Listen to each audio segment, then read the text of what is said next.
Alright, this is video 3 on how to make your own fishing rod, and what I'm going to do is I'm going to talk more about this. This is the hand wrapping tool.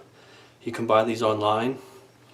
I bought one online and I didn't like it. For the 80 bucks I paid for it, I thought it was pretty cheaply made, so I sent it back to the company, and me and my buddy's dad actually made this by ourselves.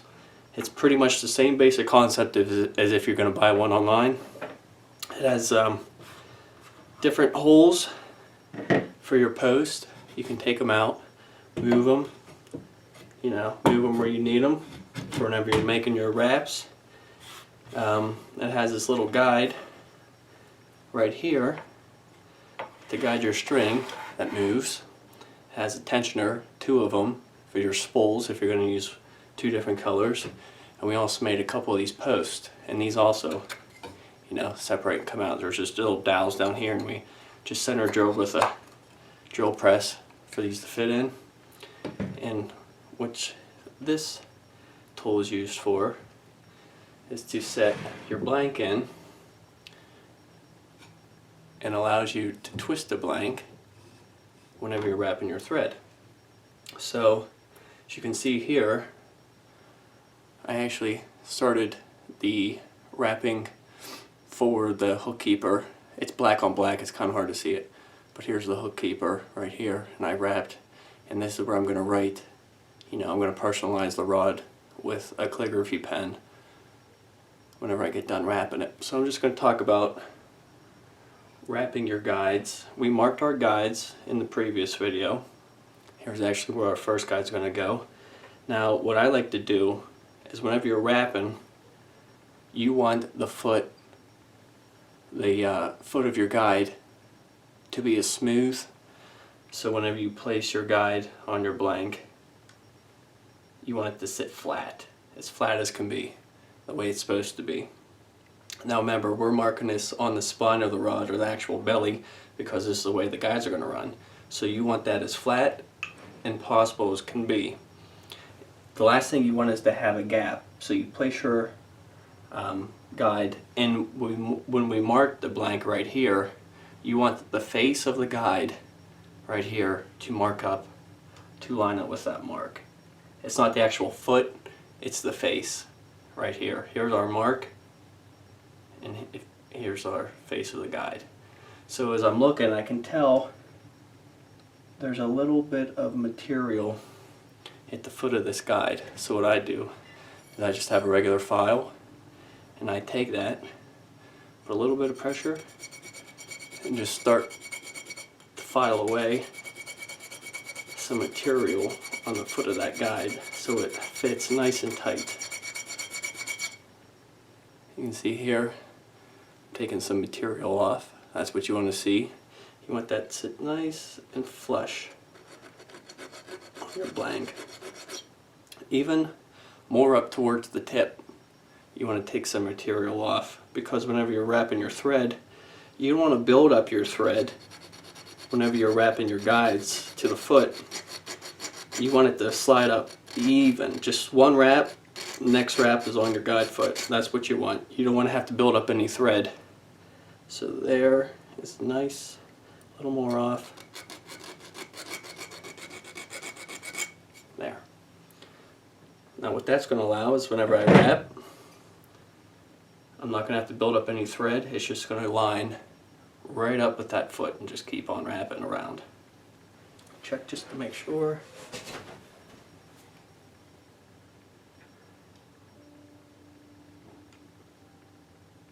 Maybe a little more in the middle.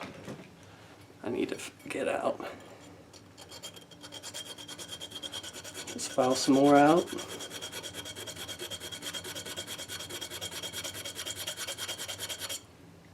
There, you can see how I'm taking that material off. Let's check again.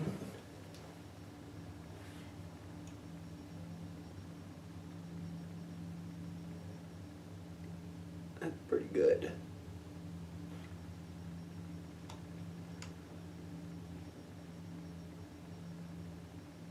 Maybe a little more, because I want that thread to just wrap right up along that foot of that guide. a little more off. Now another tool you can use for this is a Dremel. If you have one, but this file does the job. Just does it a little slower than a Dremel would. Check one more time.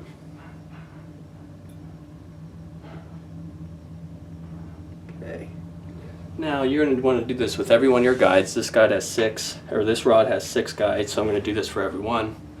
But there's 2 ways you can attach your guide before you start wrapping your thread.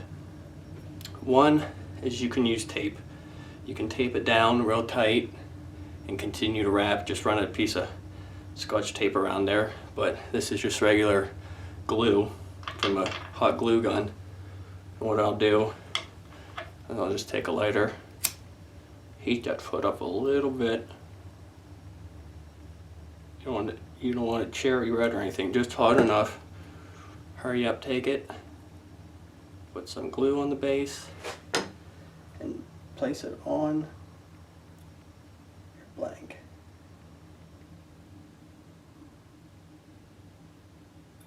Just line it up a little. Try to get it as much straight as you can now, because that'll save you less time whenever you have your thread wrapped. So there we go.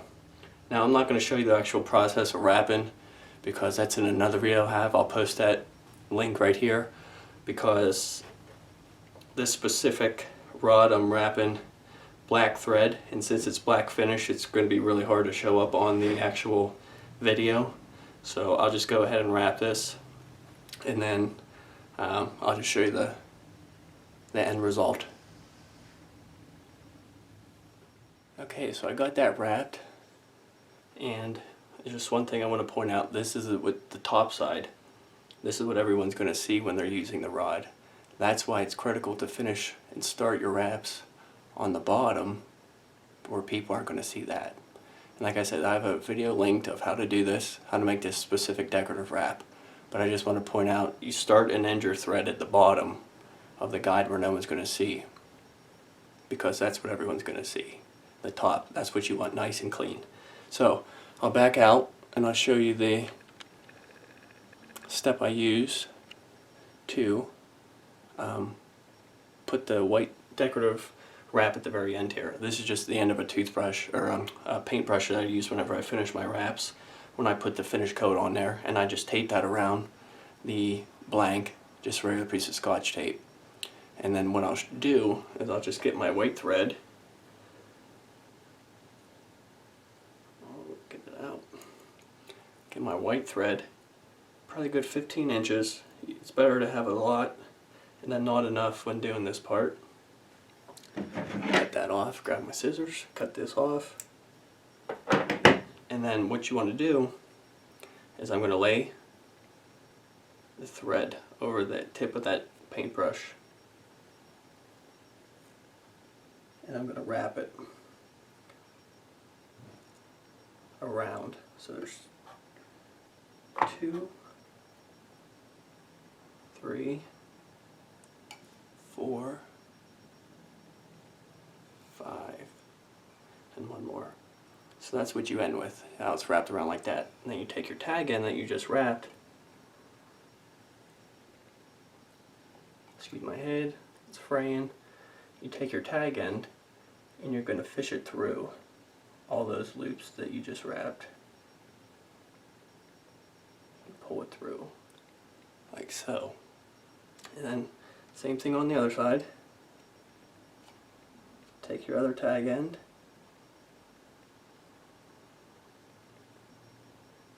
fish it through like so, pull it the rest of the way.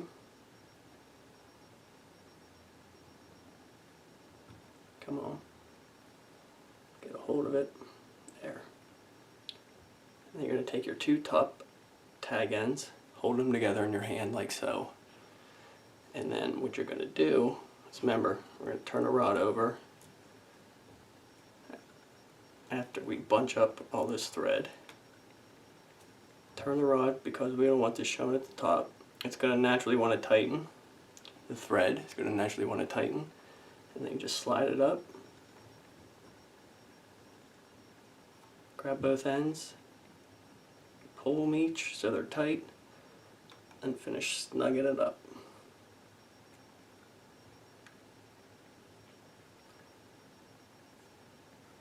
Try and snug it up a little more. Want a nice even build. Grab your ends again. Let's give them another quick pull so they're tight. And there you are. And then I just come in with razor blade, rest it on there. There's one.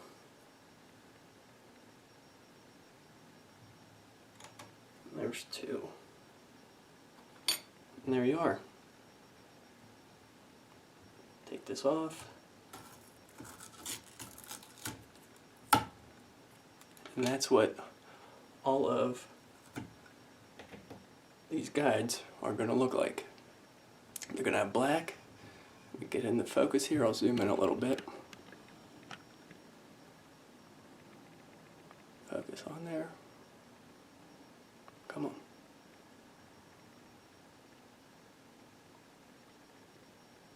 Wants to focus.